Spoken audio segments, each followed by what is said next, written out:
आज कोई खबर नहीं है मेरे पास, मैं आपसे कुछ बातें करना चाहता हूँ। कुछ ऐसा है जो आपसे साझा करना चाहता हूँ। मुझे पता है आप जल्दी में हैं, अपनी ज़िंदगी की आपाधापी में लगे हुए हैं, या तो ऑफिस से घर जा रहे हैं या अपना कोई काम कर रहे हैं और उस बीच में आप इस वीडियो पर आए हैं। स्किप मत कीजिएगा, मुझे आपकी ज़िंदगी के कुछ मिनट ही चाहिए।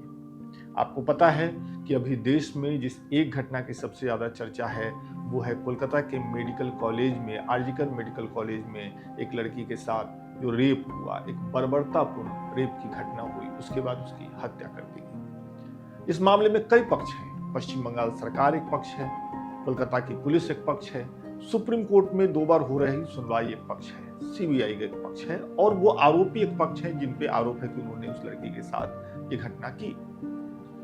लेकिन इस घटना से जुड़ा एक और पक्ष है जिस पक्ष पे हमारी नजर अक्सर नहीं जाती है, उसी बारे में मैं आपसे बातचीत करना चाहता हूं। एक अंग्रेजी का पोर्टल है द क्विंट ने एक बहुत अच्छी रिपोर्ट की इस घटना पर। क्या रिपोर्ट है वो रिपोर्ट ये बताती है कि जिस दिन माफ करिएगा, जिस दिन ये घटना हुई, जिस रात ये घटना हुई और जैसे ही खबरों में इस घटना की चर्चा शुरू हुई, वैसे ही कुछ लोग गूगल पे जहां सर्च की जाती है कुछ जानकारियां, कुछ नई बातें सीखने समझने की कोशिश की जाती है, उस गूगल पे कुछ लोगों ने सबसे पहले विक्टिम का नाम डालना शुरू कर दिया। विक्टिम का नाम डाल करके उसके रेप से जुड़ी हुई फोटो सर्च करने लगे, विक्टिम के नाम के साथ उसके वीडियो सर्च करने लगे।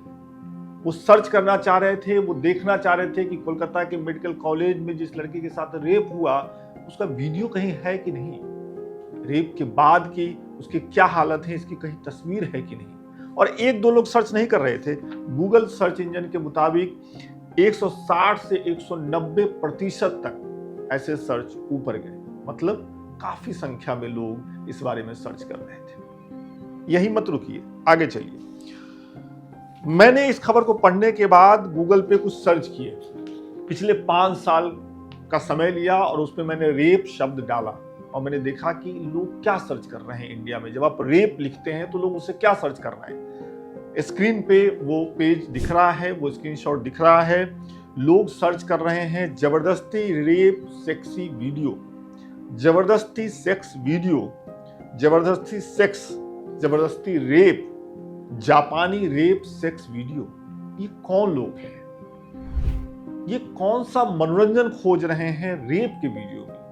ये कौन लोग हैं जो हर घटना के बाद, हर रेप की घटना के बाद वीडियोस तलाश कर रहे हैं, फोटो तलाश कर रहे हैं? और ऐसे लोगों की क्या मानसिकता है?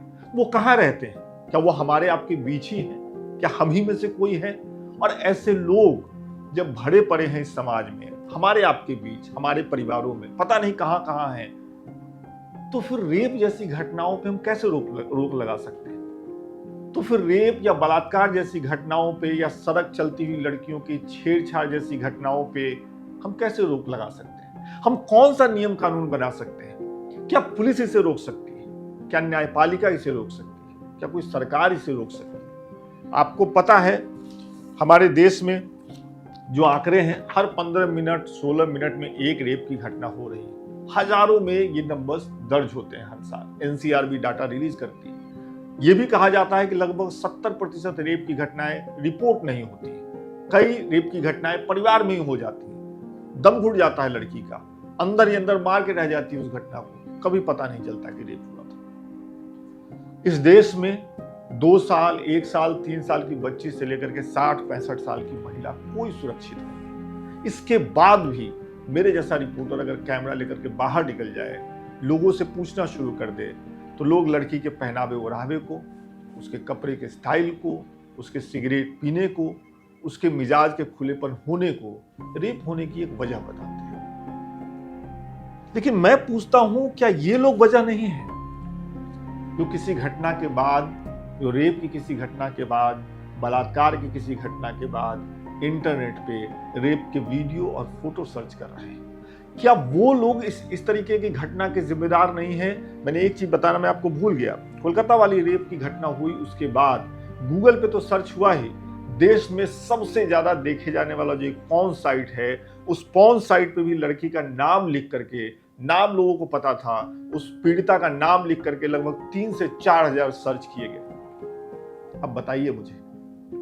मैं अपने आप से भी ये सवाल पूछ रहा हूं। और चूंकि हम सब एक परिवार का हिस्सा है, मुझे लगता है कि आप जो वीडियो देख रहे हैं वो हमारे इस लोकमत परिवार का हिस्सा है, तो मैं आपसे भी पूछना चाहता हूं कि इस तरह की घटनाओं के लिए, रेप की घटनाओं के लिए, लड़की से छेड़छाड़ की घटनाओं के लिए, लड़की को जबरदस्ती छूने की इच्छा रखने के लिए, छूने की कोशिश करने के लिए, क्या ये लोग जिम्मेदार नहीं हैं? और इन लोगों को किस कानून के तहत रोका जा सकता है, कैसे रोका जा सकता है? इनके सर्च करने की आदत क्या बताती है? ये क्या देखना चाहते हैं? मैं समझना चाहता हूं कि कोई भी आदमी रेप की वीडियो क्यों देखना चाहता है, रेप के फोटो को क्यों देखना चाहता है, वो उससे क्या हासिल करना चाहता है? ये बड़े सवाल है और ये सवाल कोई कानून हल नहीं करेगा, कोई पुलिस हल नहीं कर सकती। ये सवाल, इन सारे सवालों को समाज के तौर पे हमें आपको बैठ करके अपने घर से हल करना पड़ेगा। हमारे घर में अगर 5 लोग हैं, 4 लड़के हैं, उन्हें समझाना पड़ेगा। और ये शुरुआत होगी तभी जाकर के मुझे लगता है कि ऐसे लोगों पे रोक लग सकता है। और असल में इस तरह की घटनाएं तभी रुकेंगी। यकीन मानिए, आप लाख कानून सख्त कर लीजिए, बहुत चीजों के बारे में कानून है, चोरी के बारे में कानून है, मर्डर के बारे में कानून है, डॉरी के बारे में कानून है, नहीं रुक रही है चीजें। रेप के बारे में भी वही चीज, सख्त से सख्त कानून बनना चाहिए, जल्दी से जल्दी सजा होनी चाहिए। जो भी आरोपी पकड़ा जाए और जैसे ही उसको ये कंफर्म हो जाए कि उसने किया है, लेकिन इसके बाद भी एज ए सोसाइटी, समाज के तौर पे हमें सोचना पड़ेगा। हमें खास तौर पे तब सोचना पड़ेगा जब लोग इंटरनेट पे लिख करके सर्च कर रहे हैं जबरदस्ती रेप सेक्स वीडियो, जापानी रेप सेक्स वीडियो, जबरदस्ती सेक्स वीडियो। इन चीजों को समझने के लिए हमें समझना पड़ेगा कि क्यों हमारे देश में सबसे ज्यादा रेप हो रहे हैं। हमें समझना पड़ेगा कि अगर हम राज्यों की बात करें तो क्यों सबसे टॉप पे राजस्थान है रेप के मामले में। ये 2021 के आंकड़े एनसीआरबी के हैं, उसके हिसाब से मैं बता रहा हूं। उसके बाद मध्य प्रदेश है, उसके बाद उत्तर प्रदेश है, और अगर मेट्रो सिटी की बात करें तो दिल्ली सबसे ऊपर है। हमें समझना पड़ेगा कि इन शहरों में, इन राज्यों में रेप की इतनी घटनाएं क्यों रिपोर्ट हो रही हैं और क्या इन घटनाओं का संबंध ऐसे सर्च से है जो गूगल पे हो रहे हैं। कौन सर्च कर रहा है हम नहीं जान रहे, उनके चेहरे हमें नहीं दिख रहे हैं, संख्या दिख रहा है, इतने लोगों ने सर्च किया है, ये चीज सर्च की, ये समझने वाली चीज है। मैं कभी जाना चाहता हूं, कहां जाना चाहता हूं? मैं जाना चाहता हूं दादर नगर हवेली, और मैं जाना चाहता हूं लक्षद्वीप। क्यों जाना चाहता हूं? क्योंकि पिछले कुछ सालों में ये 2 ऐसे केंद्र शासित प्रदेश हैं जहां रेप की घटनाएं रिपोर्ट नहीं हुई। भरोसा नहीं होता, ये अपने देश के ही इलाके हैं, अपने देश के ही हिस्से हैं। मैं वहां जाना चाहता हूं, मैं वहां के लोगों से मिलना चाहता हूं, मैं वहां की रहन सहन देखना चाहता हूं। कैसे नहीं हो रहे हैं वहां पे रेप, और कैसे हो रहे हैं मध्य प्रदेश में, उत्तर प्रदेश में, दिल्ली में, जयपुर में, कैसे हो रहे हैं? कोलकाता में भी रेप की कम घटनाएं होती हैं अगर आप तुलना करेंगे मध्य प्रदेश से, उत्तर प्रदेश से, जयपुर से, राजस्थान से। लेकिन ये जो घटना हुई है मेडिकल कॉलेज में, जिस डॉक्टर के साथ रेप हुई है, उस घटना ने झकझोर दिया है। सुप्रीम कोर्ट कह चुकी है कि हम एक और रेप का इंतजार नहीं करेंगे सिस्टम को बदलने के लिए। लगातार सुनवाई हो रही है, सीबीआई जांच कर रही है, कोलकाता पुलिस ने जांच किया है। ये इसका कानूनी पक्ष है। सामाजिक पक्ष ये है कि इस रेप की घटना के बाद कुछ लोग पीड़िता का नाम जान गए, पीड़िता की फोटो उनके पास पहुंच गई, और वैसे लोग इंटरनेट पर सर्च कर रहे हैं, फोटो मांग रहे हैं, वीडियो खोज रहे हैं, और वहीं नहीं रुक रहे हैं, वो पॉर्न साइट पे जाकर के खोज रहे हैं। और उसके बाद भी नहीं रुक रहे हैं, वो पिछले 5 साल में कई लोग ऐसे हैं, देखिए यहाँ पे परसेंटेज भी आपको दिख रहा है, और क्या सर्च कर रहे हैं वो भी आपको दिख रहा है। मेरा मानना है कि कानून, पुलिस, राज्य सरकार, केंद्र सरकार, सबकी बातें होनी चाहिए, सबकी जिम्मेदारी तय होनी चाहिए। लेकिन खास तौर पे रेप के मामले में समाज की जिम्मेदारी तय होनी चाहिए। जिस पंचायत, जिस मोहल्ले का आरोपी निकले, उस पंचायत के प्रधान सचिव, उस परिवार के मुखिया की जिम्मेदारी तय होनी चाहिए। इसका मतलब यह नहीं है कि किसी एक पक्ष के लिए बुलडोजर लेकर के सरकार पहुंच जाए। मामला यह है कि लोग समझ क्यों नहीं रहे हैं। आप छोड़ दीजिए रेप की घटनाओं को। मैं दिल्ली में रहता हूं, मैं देखता हूं लड़कियों को लोग कैसे देखते हैं, किन नजरों से देखते हैं। देखिएगा कभी अब आपके आसपास से कोई लड़की गुजरे, उस लड़की को आप मत देखिए, उसके आसपास के माहौल को देखिए, उन नजरों को देखिए जो उस लड़की को देख रहे हैं। आपको इन सवालों का जवाब मिलेगा।